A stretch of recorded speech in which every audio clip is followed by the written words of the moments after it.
Hello there, it's Sotiris from Luscombe Suzuki in Leeds, and I have the honor today to have with me here James from Suzuki UK.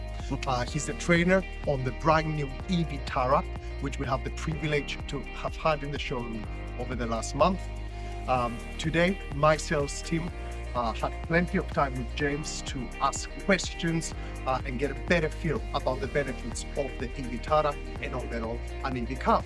So we thought to ask James some questions that our customers have already raised and get some answers from the experts. Well, can you tell me please, what are the top benefits of owning an EV car in 2025? There's a lot of benefits. So owning an EV is just such a simple thing to own. You can get home from work late at night, you can plug it in, go back inside, have your dinner, and all the time you're asleep, you're in bed, you come out in the morning, it's got a full charge, it's ready to go. You can have up to 264 miles. You've never got to visit a petrol station again. So that's one of the things. The cost of the charge itself is going to be something that's a real benefit. You can charge an e-Vitara to 25%, which will give you about 66 miles worth of range for about £1.06. So we're talking really low energy prices for the car. Cost of maintenance is very sensible as well. So there's a lot of reasons, but above all, they drive amazing. Yes. So how about the charging times, James? Because that's a question we get quite a bit from our customers. How much time will I need to charge the vehicle? Obviously, we have various battery levels, etc., with more capacity or less. So absolutely, it all comes down with charging times to kind of how much time you've got. If you've got a relatively short amount of time, you're on a long journey and you want to get a big boost of power in so you can finish that journey going maybe a couple hundred miles worth of range at a time, well, a DC rapid charger is what you want there. Now that's going to take minutes. It's going to take approximately 45 minutes to take the car from 10% to 80% at a rapid charger. If you've got a bit more time on your hands though, go to an AC charger. They can be a bit more cost effective. If you're ever out at a shopping centre, maybe even at a theme park or something where you're going to be there all day, you may as well plug into an AC charger there, and it's going to take hours, but you're looking at a full charge from 0 to 100% in about 8 hours, or about 25%, again, you might want to top up to in about 2 hours.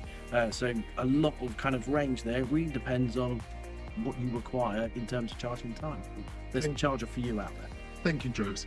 One question which we get nearly all the time with regular customer, right, is how far can the EV battery take me on a single charge? Because say I go to Leeds city centre, I drive 20 miles to go to work, 20 miles to go back, right? Will that be enough for me?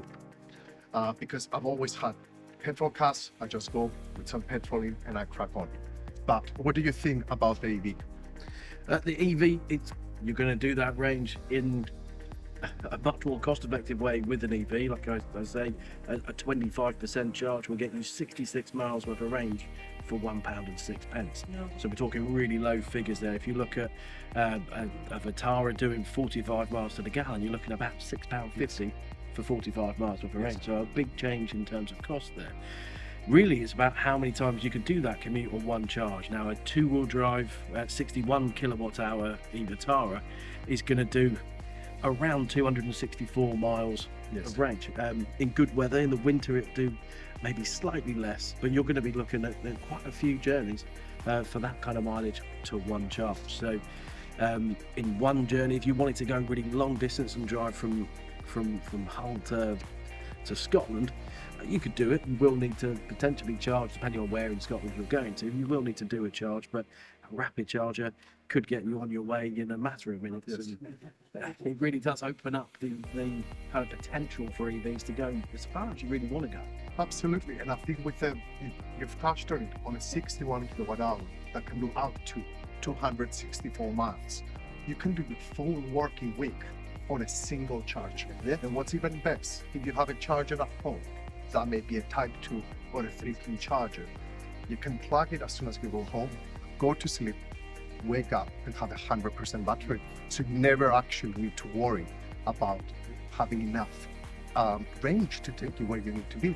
It's always, it's always the debate, is petrol cheap, is petrol easier Yes.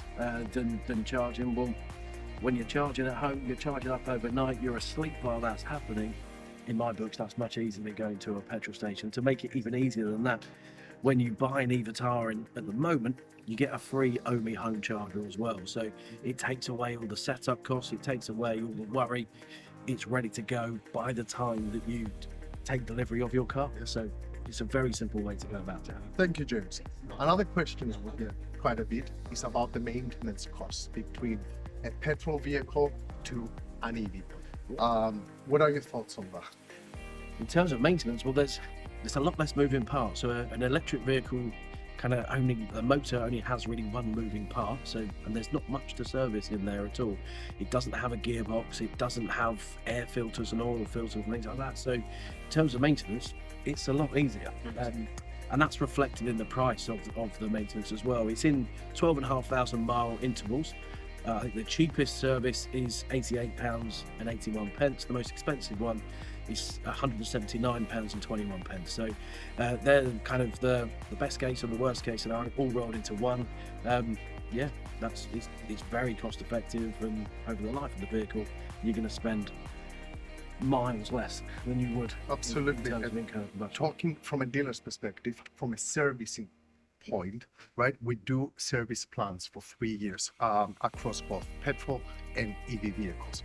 The equivalent Vitara automatic motion, a service plan would cost you £26.15 per month, where for the e-Vitara is £15.69. Then couple everything with the cost of petrol against electricity, you would be saving per month about £33. For the year, that's a whole £360-400. It's a great little ticket for vacations or a present for Christmas, for example. You would have still driven the same miles, did the same journeys. All you do is just save a bit of money, which it all makes sense, right? Yeah. So the last question I will have for you, James, is why a Suzuki e-Vitara against everything else that is out there in the market right now? Well, I think Vitara is a true SUV. It's got the potential to have an all-wheel drive powertrain, and above all, it drives fantastically. It feels great out on the road. It's got brilliant range capabilities, up to 264 miles worth of range. The charging is absolutely bang on where it needs to be for a market that we're selling to now. It's a fantastic vehicle. The drive is everything. It embodies Suzuki. There's a lot of touches in there that will be very familiar to some existing Suzuki customer products that you've got. Yeah, I love the way it drives, and I urge you guys to come down to the dealership and have a go. Absolutely, and from my own experience driving the vehicle, I can confirm it drives very smoothly. The power delivery is subpar. It's fantastic. The build quality is what Suzuki has made us used to, which is excellent build quality. Number one for reliability and trust with the customers. So the Suzuki brand remains as is. The ethos is exactly the same, but they're taking a step towards a new direction, but keeping who they are, which is Suzuki. Reliable, number one for trust, excellent build quality, and amazing delivery of power. Yeah. With that said, James, thank you very much so much for having us. No problem at all. Excellent. Thank you very much. Brilliant.